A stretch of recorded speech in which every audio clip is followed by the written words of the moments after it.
I just can't with you right now, okay? What you're doing is wrong and it is all your fault. Okay, how many of us have ever said something like this, or felt this way, or watched somebody else react this way? It's what we have, in layman terms, come to call being triggered. Now, the term trigger and being triggered have gotten a bad rap in society. People have a lot of opinions about it, but today we're going to talk about what it is, why it happens, what we do about it, whose responsibility is it to manage it, and also share a little anecdote or two about me being very triggered recently.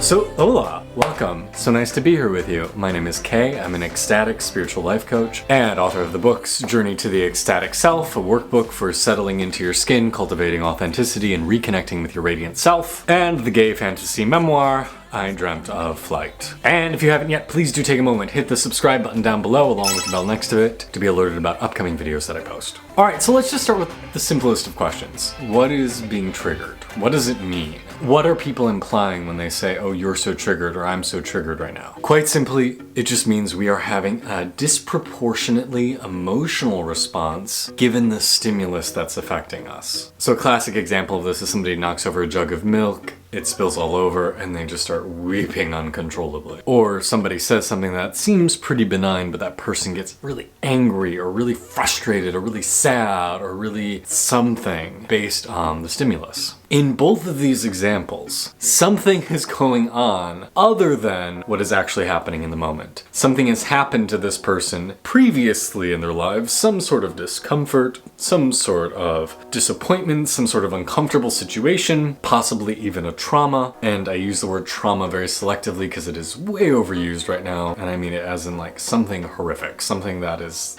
devastating. It's not a hangnail, it's watching your children being murdered in front of you. Like it's something really bad.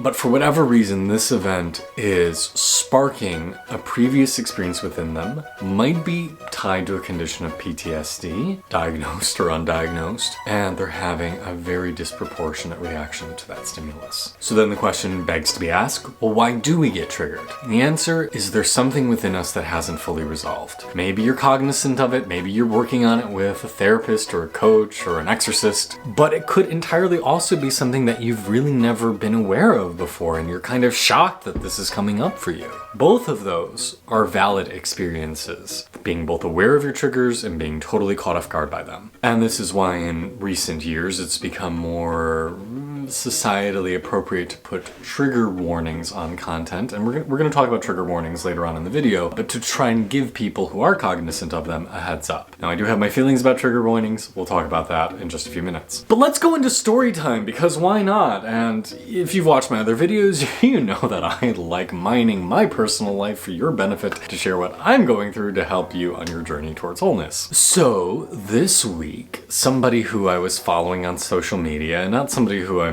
have any sort of like close connection with or anything at all, I just thought he was kind of cute, Rob Anderson, posted his new music video.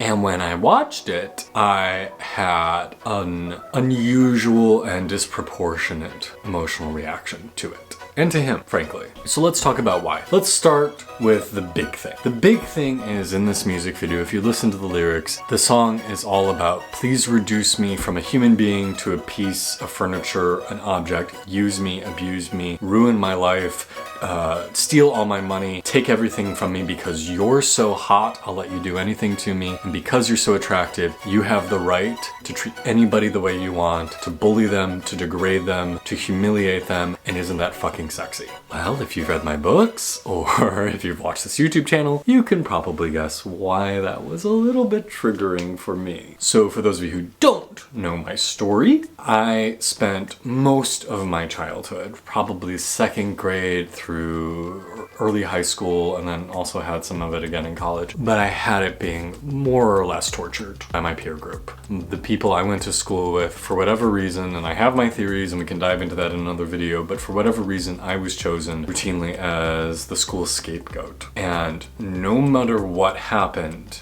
no matter what I did, I faced regular dehumanization. I couldn't walk down a hallway without getting numerous threats, taunts, jeers, insults, threats of physical abuse hurled at me. Day after day, year after year, I was totally ostracized and reduced to something non-human, reduced to something that was disgusting and deplorable. And as I said, we can talk more about the nuances of why I think that happened, but for those of you in the LGBTQ community or those of you in another minority group, I imagine that experience isn't entirely unfamiliar. Now, I feel tremendously blessed that I survived those years. And looking back, I don't know why I did, because the amount of suffering I went through from my peer group, the amount of torture, and for me, I do really consider this a significant trauma in my life, I'm quite frankly surprised I didn't try to kill myself, because a lot of LGBTQ youth do. The amount of suffering of mental health in LGBTQ youth is tremendous. So I am immensely grateful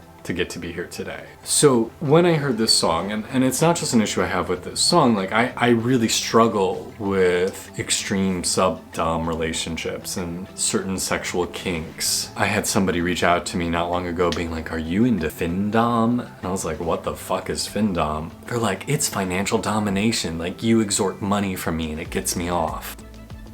And I'm like, I'm not opposed to you willingly giving me money, but I'm not gonna be like, yo bitch, pay my dinner bill. Like, who the fuck is that person? Why are they so fucking entitled? Get over yourself, asshole. So no, I am not going to financially dominate you. A year or so ago, I had somebody who wanted to work with me and wanted me to help coach their sub who isn't allowed to refer to themselves by their name, that is only allowed to call themselves it, who isn't allowed to refer to anyone else by their name, but just by sir, like stuff that made me really, really deeply uncomfortable. Why? Well, because I lived unwillingly lived for a huge chunk of my emotional and mental maturation in that experience of being dehumanized, of being told I am less than everybody else. And it's a principal, fundamental part of why I do the work I do, is to teach everybody, like, you have worth, you have value, you are beautiful, you are sacred, you are holy, you are full. And while I do understand the value in exploring one's shadow side and tapping into those things that scare us, like, I have a fundamental block in my psychology of you will not degrade another human being. And especially because the worst taunting came from the popular kids growing up, the beautiful, sexy, usually straight, athletic ones, I have particular vehemence around people saying this person is more worthy because they're more attractive, or what today is called pretty privilege. I have particular anger against people who leverage physical attributes, which are largely beyond the scope of your own work. They were things that were given to you, even if you have a really nice body, like you have genetic potential that way, to tell people that they are more deserving than somebody else, and that they should bow down and kiss their proverbial or literal ass because they're sexy. I'm not telling you not to be sexy. I celebrate my body. I love feeling attractive. I love seeing people that are attractive, but I also believe that everybody has equal worth. I don't care the size of your dick. I don't care the size of your muscles. I don't care the size of your bank account, what kind of car you drive, what kind of job you have. Everyone has equal value because we are all aspects of the divine. We are all part of something holy and sacred and timeless. Even animals, even insects, we are all part of this cosmic whole. So don't give me this bullshit that you happen to be better just because you have really great cheekbones. So going back to this song, now granted this person is a comedian, and so I wrestle with, is this a joke or is this in earnest? Because if you watch the music video, it looks very in earnest. But regardless, it's like, well, why would you want to put this message out there? Why would you want to encourage people to literally ruin themselves, right? In the song, like, I'm going to sign over my bank account. I want to be ruined by you. I want to be physically destroyed by you. Why would you put that message out there that it's okay to annihilate another person's well-being? It's part of the reason I get really uncomfortable too with the growing joy of fisting in the gay community and the celebration of rectal prolapse. And it's like, are you kidding me? You're physically destroying somebody else's body. This isn't okay. Like, I get that this turns you on, but your body is beautiful and sacred. And I'm not telling you not to do something with your body if you want, but my God, it's like you get off on torture. Like, it is not okay to me. Given my experiences, for me, it's not okay. For you, you do you, mazel tov. If you want to injure yourself, that's your choice.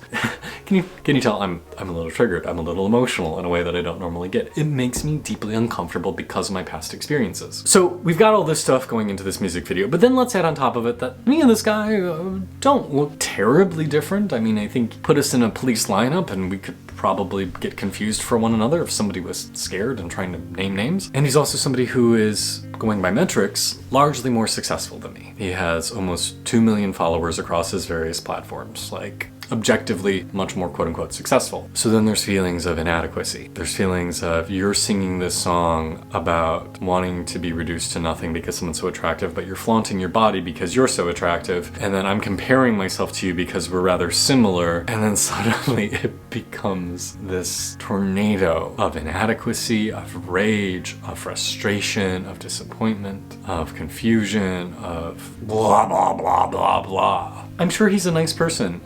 I hope he is. I hope he's a lovely human being.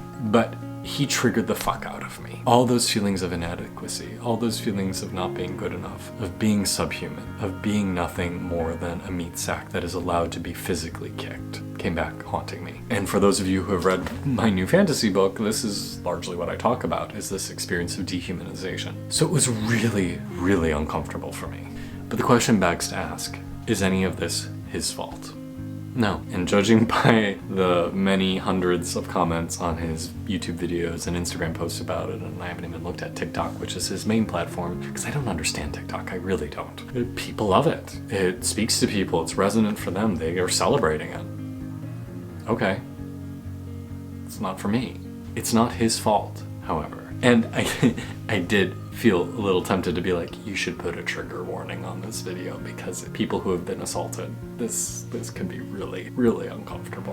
Which brings me to the topic of trigger warnings. So they first came to the news because universities were putting them on some course content to say, hey, we're going to be showing you things that are graphic, uncomfortable, and if you have a certain background, you may need to step out of the room. That led to a conservative backlash, calling people snowflakes, pansies, unable to cope with the real world. And now it's gotten to the point that basically any book will be listed with like warning, trigger warning, rape, murder, suicide, yada yada yada. And while it is probably very good for us to give people a heads up and give them the choice to egress, give them the choice to opt out and remove themselves from the situation, it is not the responsibility of the person doing the sharing to make other people comfortable. It's not the responsibility of the artist to make people comfortable. It's not the responsibility of the storyteller to make people comfortable. That is not our job. You have to take care of yourself. You're the one who has to manage your own triggers, your own discomfort. So like, full disclosure, I discovered when I went to the mall a few weeks ago and there were busloads of teenagers. I don't know why they were at the mall being bussed in, but they were. And suddenly I found myself surrounded by 15 to 18-year-old boys, and I felt my heart rate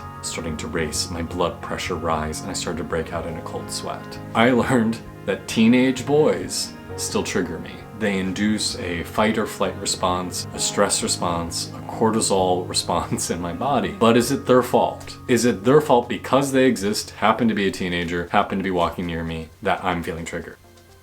No. It's my stuff I have to work through. It's my stuff I have to manage. A couple years ago, I had some members of the Chicago theater community reach out to me when a high-profile artistic director was being censured and eventually removed from their position due to allegations of sexual abuse. These well-meaning friends reached out and be like, oh my gosh, are you okay? I'm sure seeing all this in the news is really re-traumatizing for you, because in my early 20s, shortly after graduating college, I had some altercations with this person that I won't go into today, but let's just say very abusive, if not abuse, and deeply, deeply uncomfortable for me and something I had to work for years to get over. But when they called me, I said, no, I'm totally fine. Like, if I ran into this person today, and I actually have had a couple minor interactions with this person, I'd be totally okay. I have forgiven them. I've moved on. If that had happened at this point in my life, in my own maturation, I would have been like, fuck you, dude. Just stop that. Stop being ridiculous. Put it away. You know, it wasn't his responsibility for me to heal. It's my responsibility to take care of myself and be fine. And ideally, this is the place we all want to get to, is where we heal our wounds enough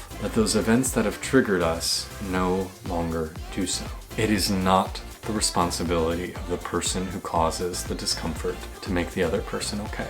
We have to take responsibility for ourselves. And if they did something illegal, if they did something completely inappropriate, hopefully they apologize. Hopefully there is some sort of measure of recompense. But that's not your job. You have to heal yourself independent of anything they do or don't do. I have to heal myself despite years of abuse as a kid. I have to heal myself despite years of manipulation and psychological abuse from living in a cult.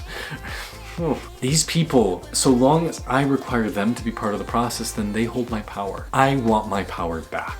And when I reclaim it, when I say I am responsible for my own healing, that's when we thrive. So if I am super triggered by you right now, my apologies. This isn't about you, it's about me. And I'm doing the best I can. I'm not always perfect. I'm not even always good, but I'm doing the best I can. I hope this conversation is meaningful to you. If you think this will be of value to someone, please forward it to them, because I know this is stuff that many of us struggle with. Please consider checking out my books. Join me here on YouTube every Sunday at 6 p.m. for a live guided meditation. You can also find me on all the social media platforms, including Patreon, if you love my work and want to support me more directly. And of course, I'm always available for one-on-one coaching work. Thank you for your time, heart, and energy.